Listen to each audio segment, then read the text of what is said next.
രാവിലെ ഒരു ചലഞ്ച് ഉണ്ടായിരുന്നു. അപ്പോൾ സച്ച് പറഞ്ഞു നമ്മൾ മേടിച്ച ബോൾ നല്ല ക്വാളിറ്റി ബോൾ സാധനമൊക്കെ. അപ്പോൾ അവന് പ്രാക്ടീസ് ചെയ്യാനായിട്ട് ഒരു ബോൾ വേണമെന്ന് എന്നോട് പറഞ്ഞു. അപ്പോൾ ഞാൻ പറഞ്ഞു എടാ ന്യൂ ബോൾ തരാം, പക്ഷേ ചുമ്മാ തന്ന ഒരു രസം ഉണ്ടാവില്ലല്ലോ, ഒരു ചലഞ്ചായിട്ട് തരാം. അതായത് നീ ഇന്നത്തെ മാച്ചിൽ 2 മാച്ചുണ്ട്, ഏതെങ്കിലും ഒരു മാച്ചിൽ 50 അടിക്കും അല്ലെങ്കിൽ ഒരു 5 വിക്കറ്റ്സ് എടുത്താൽ എനിക്ക് ന്യൂ ബോൾ ഗിഫ്റ്റ് ആയിട്ട് തരുന്നത്.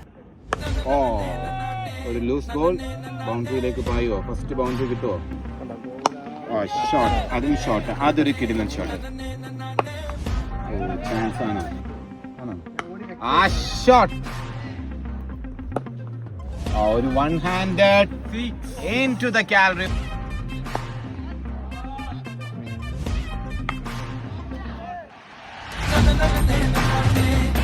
അങ്ങനെ എൻ്റെ ആദ്യ 50 പറഞ്ഞിരിക്കുകയാണ് ക്രിക്കറ്റ് ബോളിൽ. ആ ഒരു ചലഞ്ച് അവൻ ഏറ്റെടുത്തു. നമ്മളായിട്ടുള്ള മാച്ചിൽ നല്ലൊരു 50 അടിച്ചു. Thank you. വിത്ത് കോഹ്ലിയുടെ side arm bowler. Thank U.